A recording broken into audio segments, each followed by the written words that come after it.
앞뒤 좌우로 인사하십시다. 할렐루야, 은혜입니다. 주의 은혜로 하루를 견디고 또 하루를 보내게 됩니다. 모든 것이 은혜입니다. 사랑하는 여러분들의 남은 하루도 또 남은 인생이 하나님의 은혜 안에 주여 붙들리게 되기를 주의 이름으로 다시 한 번 더 축복합니다. 예.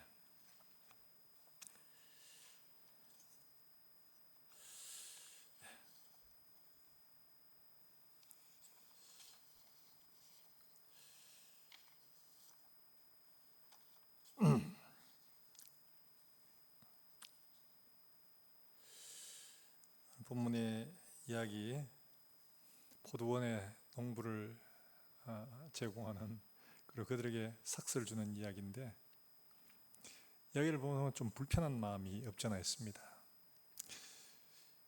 왜 이 좋은 일을 하면서 이렇게 불편하게 만들까? 또 분쟁을 만들고 원망을 하도록 이렇게 만들까? 이런 생각을 지울 수가 없습니다. 그런데 좋은 일 잘해서 깔끔하게 감사하게 다 끝나면 얼마나 좋겠습니까마는 그렇지 않죠. 이야기가 우선 이야기를 이야기 전에 당시 유대 사회의 경제적인 구조를 조금 이해할 필요가 있습니다. 당시 유대 사회에는 상업이라는 게 존재하지 않습니다. 뭘 갖다가 팔고 뭐 이런 게 없습니다. 그래서 여러분들이 먹어도 사람 사는 사회인데 뭘 갖다가 또 팔고 사고 하게 하는 게 있겠지 하지만, 개인적으로 물물교환하는 그런 것들이야 있겠지만은 상업적으로 가게를 차려서 물건을 대고 사고 그거를 또 이득을 얻고 하는 이런 사회는 아니었습니다.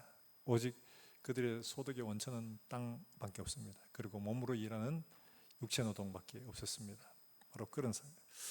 그리고 그 일을 해서 만약에 100이라는 소득을 얻었다라고 한다면, 이 100이라는 소득을 얻었을 때 그들이 실제로 가질 수 있는 게 얼마나 되느냐 하면, 100을 얻어가지고 먼저 수입의 100 가운데서 한 개를 성전세로 냅니다. 성전세로 내고, 그리고 한 10개는 10분의 1, 11조를 냅니다.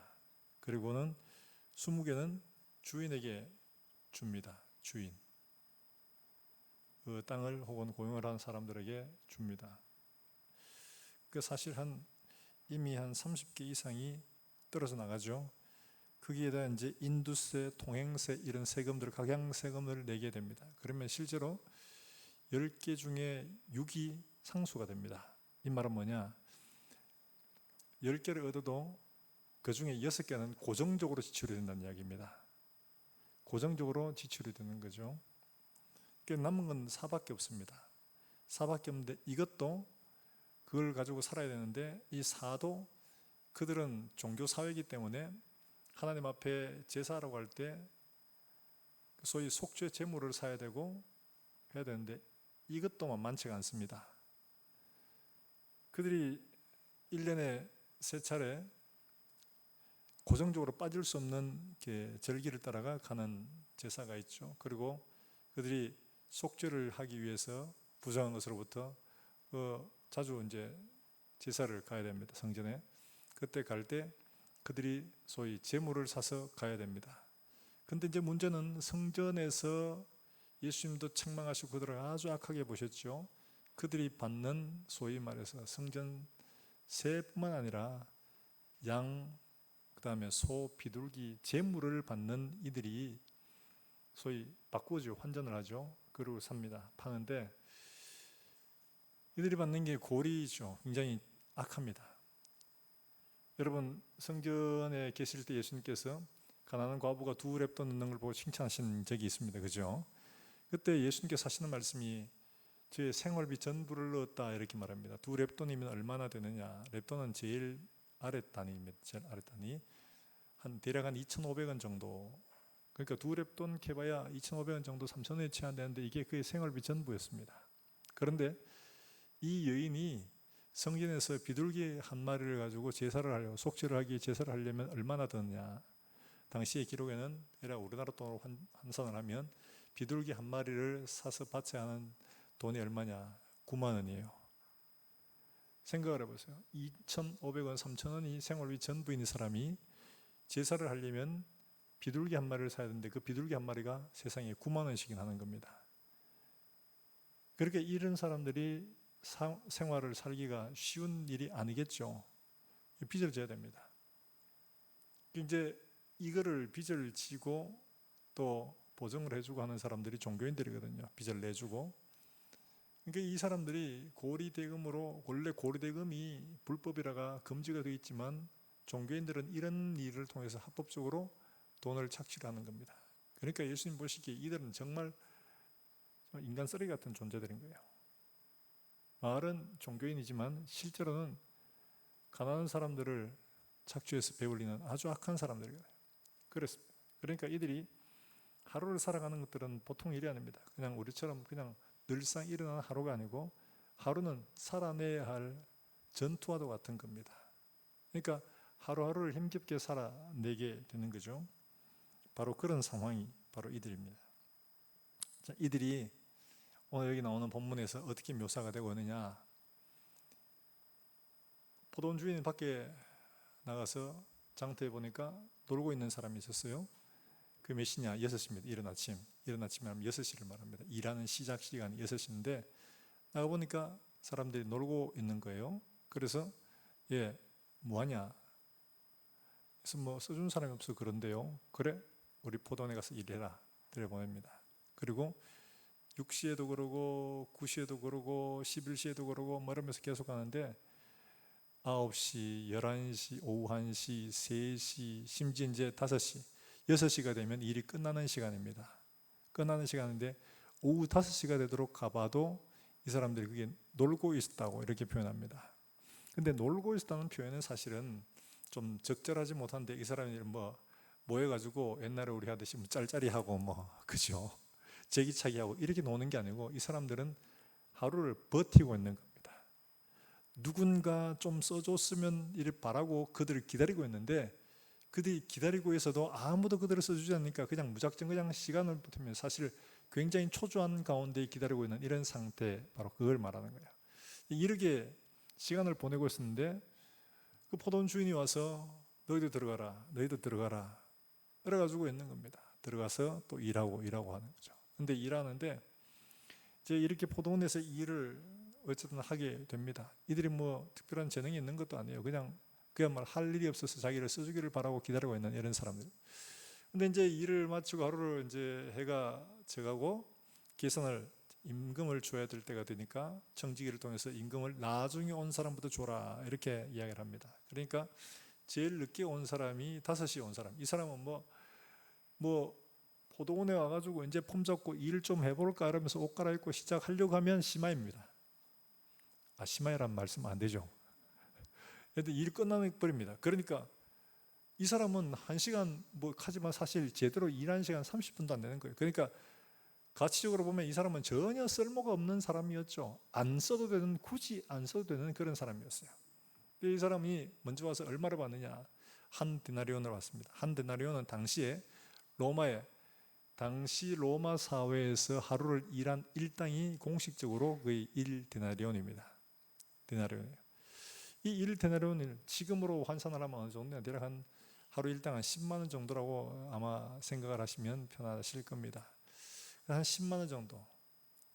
이 돈을 받았어요. 1시간도 일하지 않고 10만 원을 받았습니다. 여러분 좋겠습니까? 기분 나쁘겠습니까? 잘 모르겠어요. 1시간도 일 안 했는데 10만 원 받았어요? 기분 좋죠? 나는 좋은데 대신 누구는 기분이 안 좋아요?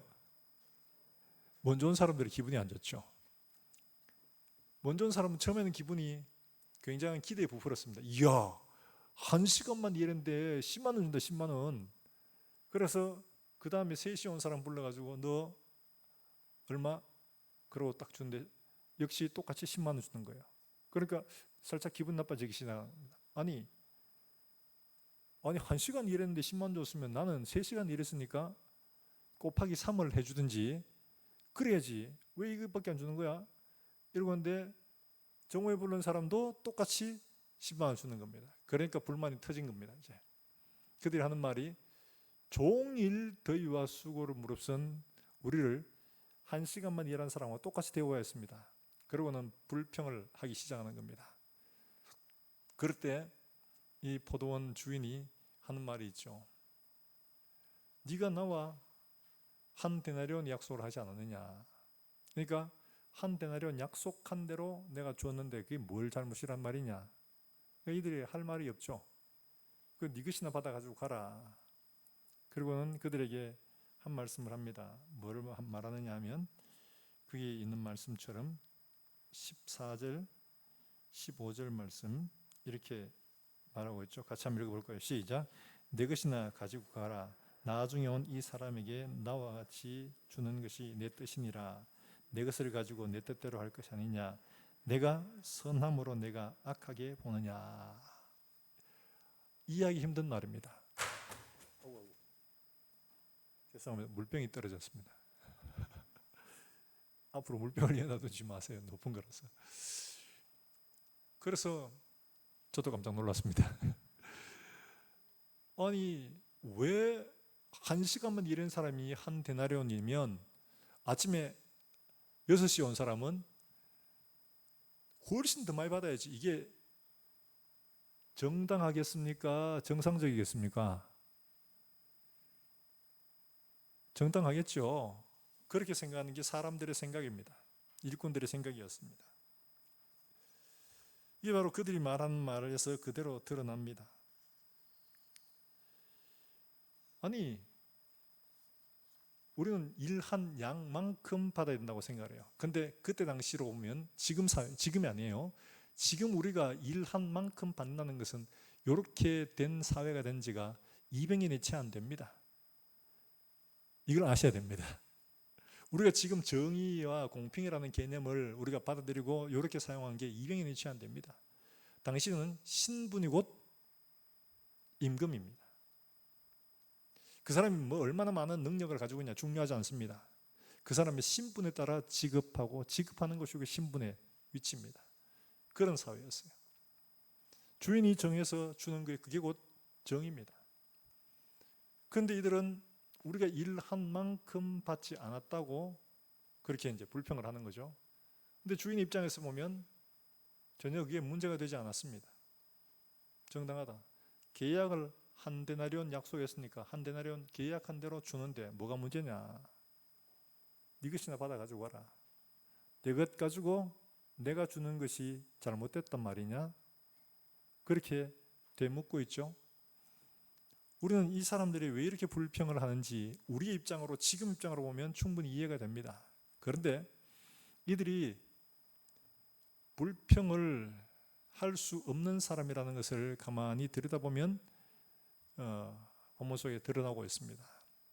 여러분 이들이 어떤 사람이었나 하는 것을 우리에게 보여주는데 이 사람은 1시간밖에 일 안 했는데 마땅히 그들이 원하는 만큼 주지 않았어. 그래서 이게 불평이었습니다. 자 12절의 말씀에 뭐라고 말씀하시냐 하면 이렇게 말씀하십니다. 12절에 종일 더위와 수고를 무릅쓴 우리와 그 다음에 뭐 어떻게 하였다고요? 갖게 하였나이다 이렇게 말합니다. 여기 갖게 하였다는 이 말이 이수스라는 말입니다.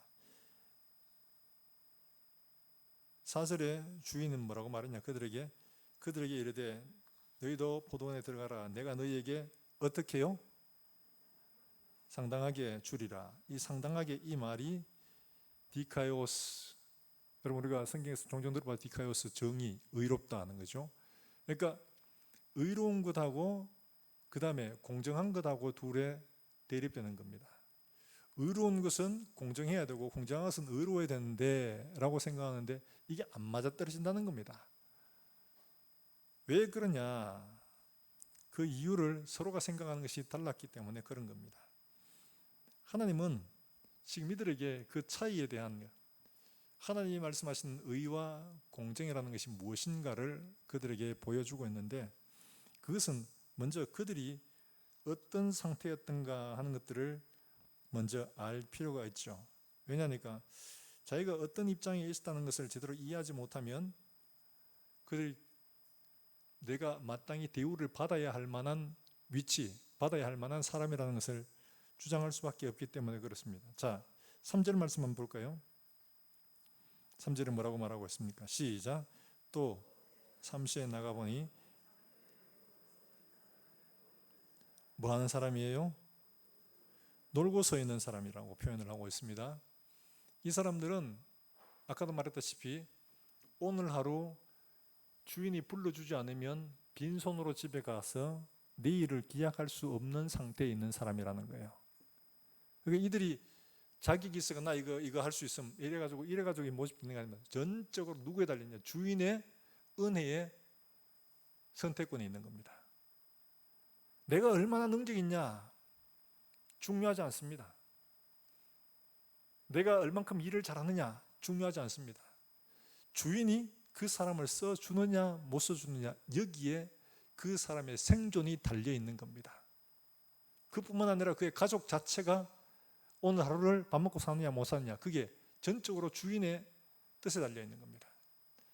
이 사람들이 놀고 있다, 그냥 놀고 있는 게 그냥 시장에 그냥 뭐 짤짤이하고 뭐 화투치고 뭐 이래 노는 걸 노는 거라고 보는 게 아니라, 이 사람들은 아무 할 일 없이 그냥 오직 누군가 자기를 불러주기만 그냥 기다리고 있는 거예요. 무작정. 바로 그런 상태. 그러니까 주인이 나타나서 그들을 부르기 전까지 그들은 아무런 효용 가치가 없는 거예요. 제 아무리 별을 따는 능력이 있어도 쓸 수가 없습니다. 전적으로 주인이 써줘야지만이 그 존재 가치가 인정이 되는 그런 사람이었어요. 자, 이런 사람이었던 사실을 그들이 전혀 깨닫지를 못하고 있는 겁니다. 주인은 그들에게 정당하게 상당하게 주겠다, 4절에서 말씀했죠. 내가 일한 만큼, 내가 일한 대가대로 내가 주겠다, 정의롭게 주겠다, 이렇게 약속을 했습니다. 우리는 종종 하나님 앞에서도 이렇게 우리가 일한 만큼 우리를 대우해 주셔야죠. 이게 우리 마음이죠. 내가 이렇게 하나님 앞에 봉사 많이 했고, 이렇게 많이 기도 많이 했고, 전도 많이 했고, 성경도 많이 읽었고, 교회에서 직분자로 일을 했고, 이렇게 말했는데 하나님 기도하는 거 들어주셔야죠. 내가 일한 것 하나님 인정해 주셔야죠. 이런 마음입니다. 왜 내게 이런 일들이 생깁니까? 왜 내게 이런 문제들이 생깁니까? 이게 우리 마음입니다. 솔직하게 억울하죠. 부당하게 느껴집니다. 그런데 하나님 우리에게 말씀하십니다. 너의 근본 시작이 무엇이냐 묻고 있죠. 너 내가 불러주지 않았으면 네 기도한 것 무슨 소용이 있어? 너 봉사한 것 무슨 소용이 있어? 누구 위해 한 거야? 내가 너를 택하고 내가 너를 하나님의 백성으로 세우지 않았더라면 네가 한 모든 것들은 무슨 의미가 있냐? 네가 가진 모든 게 무슨 의미가 있냐? 바로 그걸 말씀하는 겁니다. 그러므로 우리에게 말씀하시는 것들이 우리가 이 땅에 살아가는 동안에 우리가 하나님 앞에 권리를 주장할 수 있는 것은 아무것도 없습니다. 우리는 하나님 앞에 말씀하신 대로 영원한 흥벌과 저주 아래 죽을 수밖에 없는 게 아니고 죽었던 사람이었습니다. 로마서에 말씀하고 있는 것처럼 죄와 허물로 이미 죽었던 사람입니다. 그렇기 때문에 우리가 하나님 앞에 뭐를 마땅히 요구할 수 있는 어떤 것도 없었습니다. 하나님의 자녀가 되었을 때야 비로소 우리가 하나님 앞에 요구할 수 있는 것이었고, 그것도 전적으로 은혜에 의한 것이지 자연적으로 그냥 주어졌기 때문에 내게 그런 권리가 자연적으로 주어져서 내 마음대로 그것을 요구할 수 있는 이런 게 아니라는 거죠. 사랑하는 여러분들, 우리는 이 사실을 분명히 알아야 됩니다. 우리가 하나님의 자녀가 된 것은 전적으로 하나님의 은혜에 의한 것인 줄 여러분 믿으시길 주의 이름으로 축원합니다. 그 사실을 모르면 방자해집니다. 미국의 목사님 한 분이 그 이야기를 하세요. 딸을 하나 입양을 했어요. 어떻게 입양을 했나니까 어느 날 저녁에 문을 두드리는 소리가 들렸어요. 미국은 우리처럼 이렇게 아파트나 이런 게 아니니까요. 집이 뚝뚝 떨어져 있잖아요. 문을 두드리는 소리입니다. 그래서 아니 이 밤에 누가 이러면서 문을 열어보니까 조그마한 여자아이가, 백인은 아니고 인디안 계통인가 봐요. 얘가 아주 수줍게 서가지고 있는 겁니다. 그러면서 자기 이야기를 합니다. 저는 한 4살쯤 돼 보이는데 아버지한테 총기로 술에 취해가지고 죽인다고 해가지고 겁이 나가 도망을 나온 거예요. 그래서 밖에 나와서 갈 데가 없어요. 얘를 밥 한 끼 먹여서 돌려보낼 수가 없더랍니다. 그래서 목사님이 얘를 들어오라고 하고 이러고 얘한테 이야기했습니다. 그래, 우리 집에 일단 머물러라. 머물렀습니다. 가족회의를 해서 얘를, 딸이 이미 셋이나 있었는데도 얘를 입양하기로 결정을 했답니다. 그리고는 그 다음에 이야기했습니다. 얘야, 이제부터 너의 이름은 이렇고 너는 이제부터 이 집의 딸이 됐다. 나는 너의 아버지다. 이제는 아버지라고 부르고 무엇든지 필요한 것 있으면 원하는 대로 해달라고 구해라. 알겠지? 그 얘가 선뜻 대답을 잘 못합니다. 왜냐하니까 얘는 술, 알코올 중독에, 폭력에 이렇게 살아왔는 그 세월 때문에 아버지라는 존재에 대한 게 그림이 없습니다. 그래서 얘가 아버지라고 이렇게 하라고 해도 얘가 겁이 나서 아버지에게 뭘 요구하지를 못해요. 혹시라도 내가 잘못 구해가지고 너 가! 이럴까 싶어가지고 겁이 나서 못하는 거예요. 그러다가 세월이 한참 지난 다음에 어느 날 서재에 앉아가지고 글을 쓰고 있는 이 목사님에게 오더랍니다. 문을 두드리고. 그러니까 아주 수줍게 서서 손을 꼼지락꼼지락 거리면서 있어요. 그래서 왜 뭐가 필요하니? 이렇게 물으니까 얘가 문을 열고 처음 마디가 아빠 그러더랍니다. 그러니까 이 목사님 마음이 너무 이제 감격이 됐어요. 그래, 뭐가 필요하니? 이랬더니만은 신발끈이 하나가 필요해요. 이러는 거예요. 신발끈이, 운동화가 신발끈이 한쪽이 없어도 돼. 그래가지고 그래, 내가 그걸 해줄게. 걱정하지 마. 오늘은 잠자고 내일 아빠가 신발을 새로 사줄 테니까 걱정하지 마. 이 목사님이 너무 감격이 된 거예요. 얘가 드디어 나를 아빠라고 불렀고 얘한테 필요한 걸 요구했다. 내가 얘한테 해줄 수 있는 것들이 얼마나 감사한 일이냐. 이게 굉장히 감격적으로 이제 그 딸을 이제 드디어 이제 소위 말해서 진짜 아빠가 되고 딸이 되는 이런 관계가 되었다는 거. 수기에 적은 걸 한번 본 적이 있습니다. 우리 그렇죠. 우리는 하나님 아버지로부터 하나님의 자녀로 부름받았는데 우리의 자격은 아무것도 없습니다. 전적으로 하나님의 은혜로 우리가 하나님의 자녀가 되어졌고 하나님을 아버지라 부르게 된 겁니다. 이 노동자들 역시 그들 스스로는 살아갈 아무런 기반 자체가 없어요. 누군가가 일을 시켜주지 않으면 그들이 생활을 유지할 수가 없는 상황입니다. 이미 빚은 빚대로 내가지고 더 이상 빚을 낼 수가 없는 이런 환경에서 살아가기 너무 막막한 이런 환경에서 주인이 어느 날 와서 자기의 포도원에서 일하라고 했고 한 데나리온을 받았는데 그게 정당하니 많이 이런 이야기를 할 수 있을 만큼 되지는 않는 겁니다. 내 처지가 그걸 말할 수 있는 처지가 되지 않아요. 우리가 하나님 앞에 봉사하고 섬길 때 있어서 우리가 누구였던가를 바로 아는 것이 얼마나 중요하냐. 은혜는 나를 바로 아는 데서 시작하는 것입니다. 하나님으로부터 받은 것들을 생각하기 전에 내가 하나님 앞에 누구였던가를 생각하는 것이 필요한 거죠. 성경은 우리에게 단적으로 지적합니다. 죄와 허물로 죽었다 너희는 이렇게 말합니다. 죽었던 너희를 살리셨도다.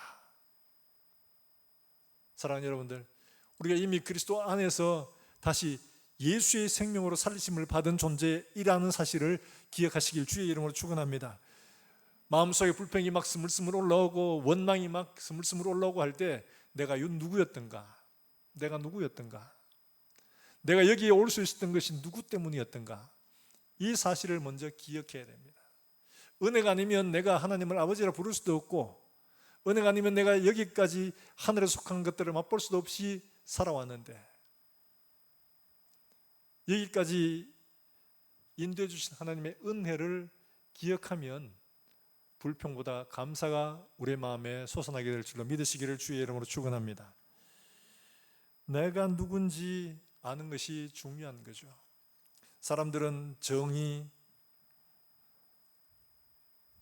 공정의 문제를 가지고 합니다. 하나님 어떻게 이러실 수가 있습니까? 하나님 이러시면 안 되잖아요. 이런 얘기를 하는데, 그런 이야기를 할 수 있는 자격이 우리에게는 없다 하는 거예요. 말할 수는 있지만은 그걸 주장할 만큼 우리의 처지가 아니라는 사실들을 먼저 아는 것들이 필요한 거죠.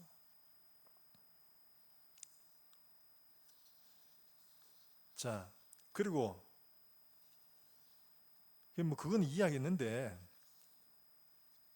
좀 그래도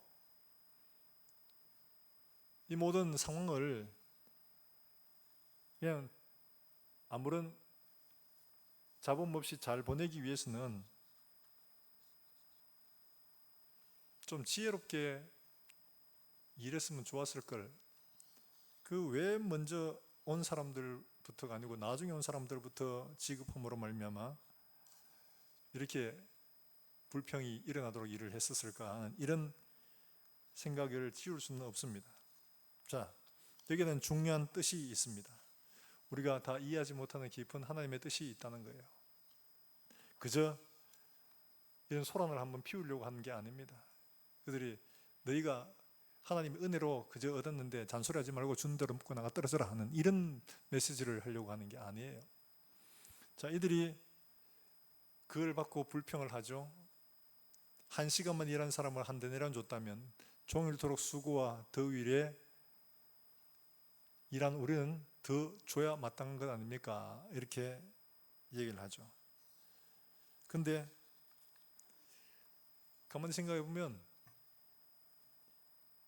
이들에게 원래 계약을 할 당시에 만약 그랬더라면 그들이 그때 이야기를 했었어야 됩니다. 근데 그때 이 얘기를 한 적이 없습니다. 정당하게 지불을 했고 했습니다. 만약에 제일 먼저 아침부터 온 사람에게 한 대련 줬다고 생각하면 어땠을까요? 아침부터 온 사람 한 대련 줬으면 예 감사합니다 이러고 갔겠죠? 불평은 안 했을 겁니다. 그리고 12시대가 온 사람도 한 대련 줬으면 감사합니다 이러고는 갔겠죠? 그리고 오후 3시에 온 사람도 한 대련 줘요. 그러면 우와 3시에 왔는데 한 대련 주네. 그러면 굉장히 아우 감사합니다. 당신 너무 좋은 사람이요 이랬겠죠? 그따가 5시에 온 사람에게 한 대련 줬어요. 그럼 어떻겠습니까? 어땠을까요? 아니 한 말씀을 좀 해주셔도 괜찮습니다. 5시에 온 사람에게 한 데나리온 주면 이 사람은 막 와 5시에 왔는데 한 데나리온 준다. 와 당신은 진짜 천사 같은 사람이요. 이러면서 막 얼마나 감사했을까요? 그리고 제일 마지막에 6시에 온 사람 그 사람에게 한 데나리온 줬으면 그 사람은 아마 기절 안 했겠습니까? 어떻게 이렇게 주실 수가 있습니까? 그러면 모두가 다 행복하게 끝이 날 수도 있는데 거꾸로 하는 바람 순서를 바꾸는 바람에 불평이 막 일어나게 된 거죠. 자, 우리가 여기서 불평하는 사람들은 내가 한 일에 정당한 대가를 받지 못하였다 하는 이것 때문에 그렇습니다. 나중에 온 사람이 이렇게 받았으면 우리는 더 받아야 된다 하는 거예요. 우리의 노동가치, 저 사람의 노동가치가 그렇다면 우리의 노동가치는 더 나아야 된다. 더 많이 받아야 된다. 이런 생각을 하겠죠. 당연히. 그러면 계산으로 하면 1시간 일하고 한 데나리온 받으면 9시간 일하면 몇 데나리온 받아야 돼요? 9데나리온. 뭐 이렇게 받아야 정상이겠죠. 그러면 그 사람들이 그렇게 일을 하고 받는 것이 정상적이냐 하면 정상적이지 않습니다. 그러니까 이들은 이상한 셈법으로 당시로 보면 이상한 셈법으로 이상한 꿈을 꾸고 있는 거죠. 그렇게 일을 하지도 않았을 뿐만 아니라 그들이 일한 시간과 양과 질을 보면 주인이 정하는 것이 정당하기 때문에 그렇게 준 거예요. 근데 중요한 것은 이 사람이 놓친 것들이 있습니다.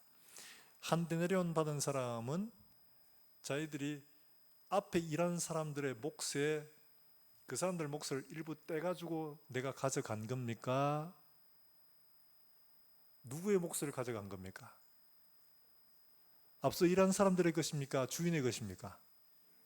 주인의 것이죠. 그러면 손에 누가 본 거예요? 주인이 본 거예요. 그러면 앞서 일한 사람들은 손해 본 게 아무것도 없습니다. 그렇죠?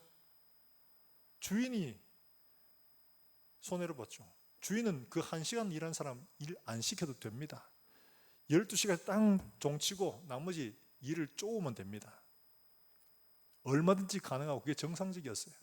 그런데 그렇게 하지 않고 사람을 계속 이상하리만큼 계속 불러들이잖아요. 이 사람들에게 안 나가도 될 임금을 자꾸 자기의 몫에서 자꾸 내주는 겁니다. 그래서 주인이 이야기하는 내 것을 가지고 주는데 뭐가 잘못이냔 말이냐 이렇게 말하잖아요. 그 말이 바로 그 말입니다. 내 몫을 떼준다는 거예요. 내 몫을. 너의 몫을 손해내진 않잖아. 내 몫을 가지고 주는데 뭐가 잘못이란 말이냐 이런 말씀을 하는 겁니다. 정작 손해보는 것은 주인이에요. 그런데 사람들은 마치 자기가 손해본 것처럼 권리를 행사하고 주장하죠. 주인이 지금 이야기를 하고 있는 건 어떤 개념이냐 하면 바로 이런 겁니다. 주인의 마음에는 이 한 사람이 중요한 겁니다. 당시 사회에 아까 배경에 잠깐 말씀드렸다시피 특별히 일할 것이 없는 그런 사회, 그야말로 가난하고 노동, 빚진 사람들은 그야말로 하루하루 살아내는 게 전쟁 같은 일이었습니다. 그날 하루 일당을 벌지 못하면 가족들이 다 굶어야 되고요. 어쨌든 나가가지고 뭘 하든지 간에 해서 일을 해서 일당을 받아와야지 가족들이 살고 그 다음 날을 보장할 수 있는데 이거 없으면 죽습니다. 하루 또 굶어야 돼요. 그런 상황이에요. 주인이 왜 나갔겠습니까? 그런 일은 청지기를 시키는 게 정상적입니다. 그런데 주인이 굳이 나가서 사람들을 계속 데려오는 이유는 어디 있느냐?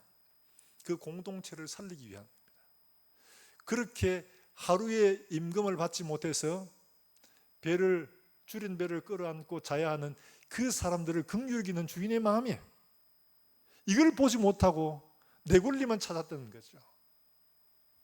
주인은 그런 소외되거나 소위 말해서 그렇게 굶주려 하루를 지내야 되는 이런 사람들을 없도록 하기 위해서 주인은 찾아다녔고 그런 사람 불러들였고 1시간밖에 일하지 않아도 그들에게 너무 오버해서 취급을 하고 있는 겁니다.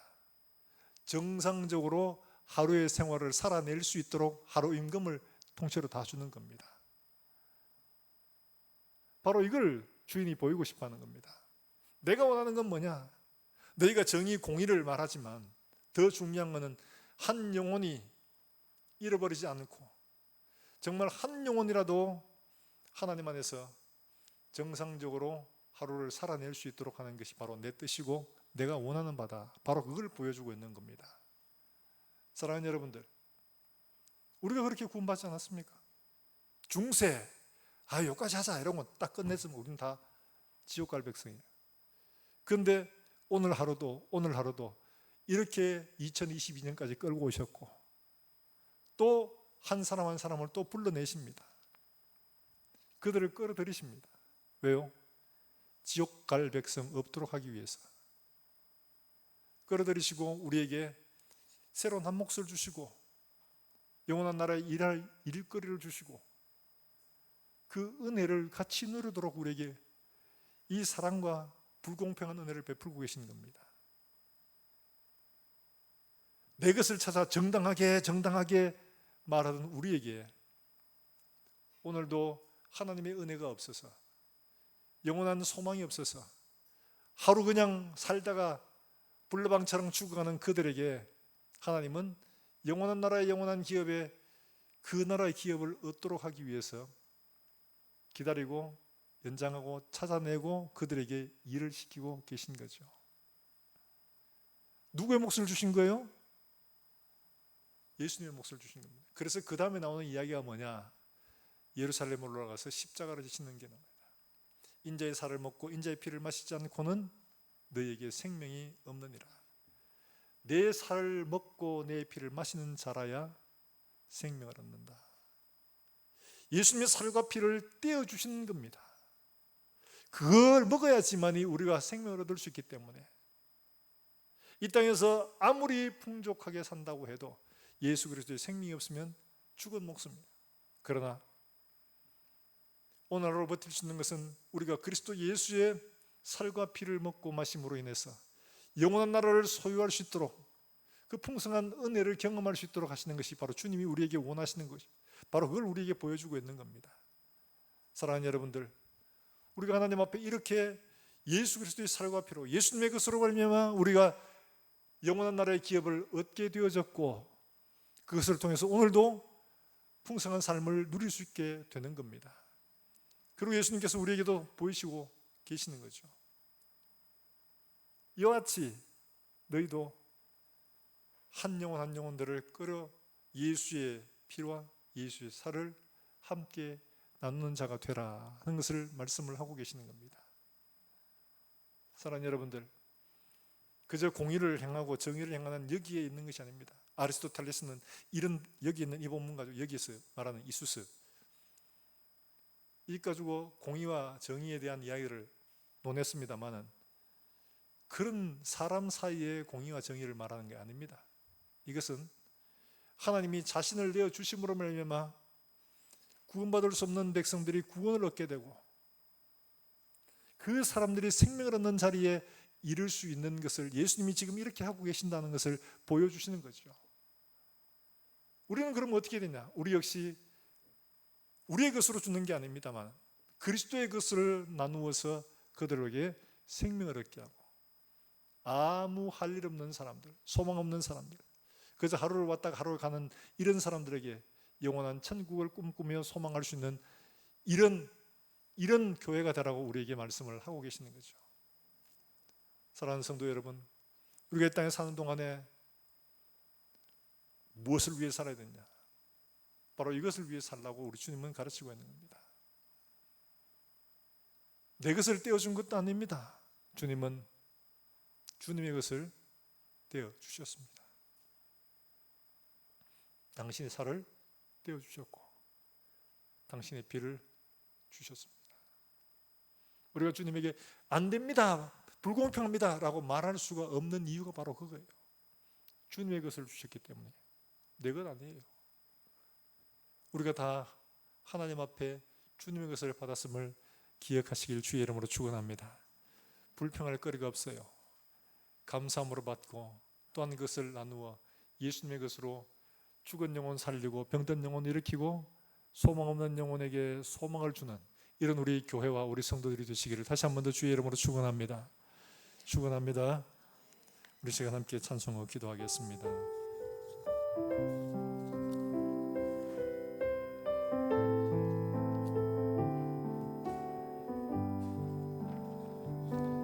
어둠 속에 매이던 내 영혼 갈 길 몰라 방황할 때에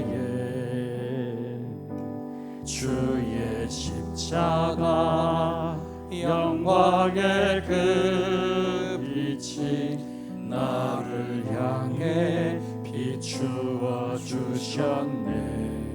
주홍빛보다도 붉은 내 죄 그리스도의 피로 씻기어 완전한 사랑 주님의 은혜로 새 생명 주께 얻었네. 은혜 아니면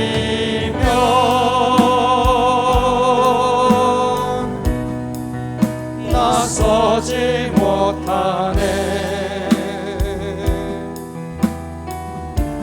십자가의 그 사랑 은혜 아니면 나서지 못하네.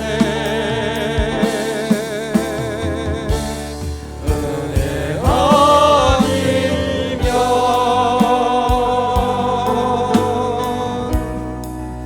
나서지 못하네.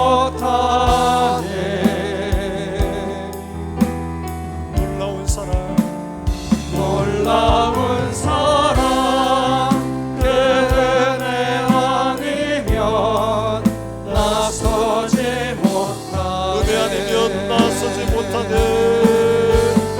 주님의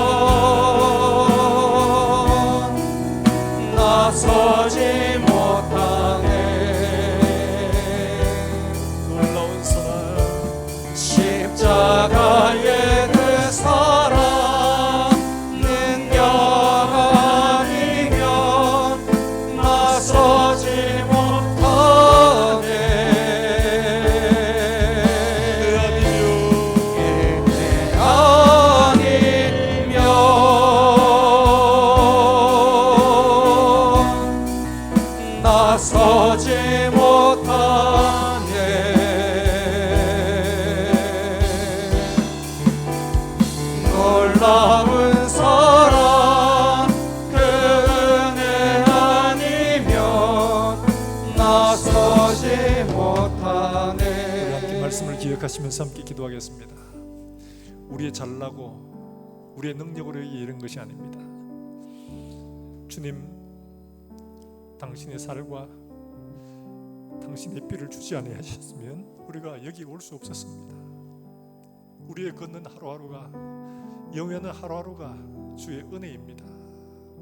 하나님, 내 것 주장하며 하나님 앞에 교만했던 건 용서하시고 우리의 하루하루도 하나님의 은혜임을 고백합니다. 주님 앞에 설 때까지 하나님의 은혜입니다, 하나님의 은혜입니다 고백하며 주님 옷자락 붙들고 가게 해주시옵소서.